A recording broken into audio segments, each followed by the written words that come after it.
Hello friends, welcome to Unlock GS Academy. ये है आपकी अभ्यास सीरीज जिसमें हम यूपीएससी मेंस के प्रीवियस ईयर क्वेश्चन डिस्कस करते हैं। ये क्वेश्चन ईयर 2022 में आया हुआ गवर्नेंस सेक्शन से है, जिसमें आपसे पूछा गया है कि गति शक्ति योजना की संयोजकता के लक्ष्य को प्राप्त करने के लिए सरकार और निजी क्षेत्र के मध्य सतर्क समन्वय की आवश्यकता है। तो इस बात की आपको विवेचना करनी है 150 शब्दों में। तो इसमें जो गति शक्ति योजना जो चल रही है उसके अपने लक्ष्य को प्राप्त करने के लिए जो सरकारी क्षेत्र और निजी क्षेत्र के मध्य सतर्क समन्वय की आवश्यकता है, इसके बारे में आपको चर्चा करनी है। तो इस क्वेश्चन को सॉल्व करने की हमारी वही अप्रोच रहेगी। सबसे पहले हम इसके इंट्रोडक्शन से इसकी शुरुआत करेंगे, फिर इसकी संरचना या बॉडी का निर्माण करेंगे, फिर निष्कर्ष के साथ इस क्वेश्चन को एंड करेंगे। अगर हम इस क्वेश्चन के इंट्रोडक्शन के बारे में बात करें तो जो पीएम गति शक्ति जो योजना है वह आर्थिक विकास और सतत विकास के लिए एक परिवर्तनकारी दृष्टिकोण लेकर आई है। और ये जो दृष्टिकोण है 7 घटकों में हमें देखने को मिलता है, जिसमें सबसे पहले है रेलवे, सड़कें, बंदरगाह, जलमार्ग, हवाई अड्डे, जन परिवहन और जो लॉजिस्टिक अवसंरचना है उसके अंतर्गत इसको शामिल किया गया है। इसमें जो केंद्र सरकार और जो हमारी राज्य सरकारें हैं, निजी क्षेत्र हैं, एक साथ प्रयास करने, साथ ही साथ सभी के लिए बेहतर रोजगार और उद्यमशीलता के अवसरों के लिए ये अग्रणी होने जैसी विशेषताएं इसके अंतर्गत शामिल हैं। तो इस तरीके से इस क्वेश्चन की स्टार्टिंग की जा सकती है। इसके बाद इसमें हम देख लेते हैं कि जो हमारा सरकारी और जो निजी क्षेत्र के समन्वय की इसमें आवश्यकता की, तो ये सेवाओं के वितरण की गुणवत्ता एवं दक्षता में सुधार कर सकता है।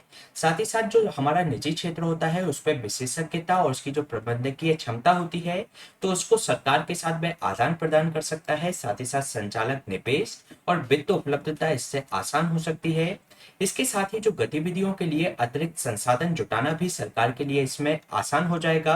और इसमें जो उद्यमिता, नवाचार और जो प्रौद्योगिकी विकास है इसके अंतर्गत उसमें बढ़ावा दिया जा सकता है। इसके साथ ही इसमें जो सरकारी निवेश और बुनियादी ढांचे का इष्टतम उपयोग सुनिश्चित किया जा सकता है। और इसमें लागत प्रभावशीलता और जो कॉम्पिटेटिवनेस है उसको इसके अंतर्गत इंक्रीज किया जा सकेगा।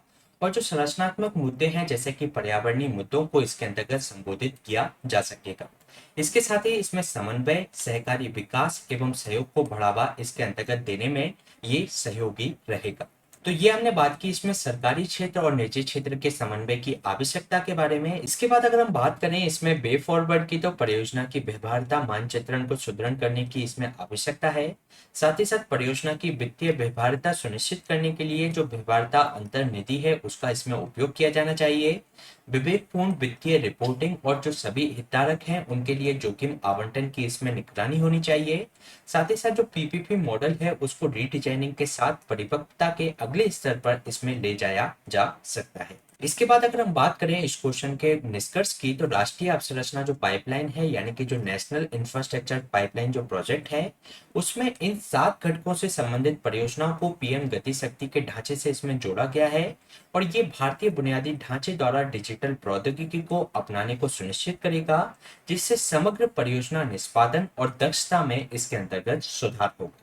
तो ये क्वेश्चन हमने डिस्कस किया 2022 में आए हुए जीएस पेपर 2 के गवर्नेंस खंड से। इसी तरीके के क्वेश्चंस प्रैक्टिस करने के लिए आप हमारी मास सीरीज फॉलो कर सकते हैं, जिसकी प्लेलिस्ट आपको हमारे डिस्क्रिप्शन बॉक्स से मिल जाएगी। साथ ही साथ इसके हैंड रिटन नोट्स की पीडीएफ आपको हमारी टेलीग्राम चैनल से मिल जाएगी। Please stay tuned, subscribe unlock GS academy. Thank you.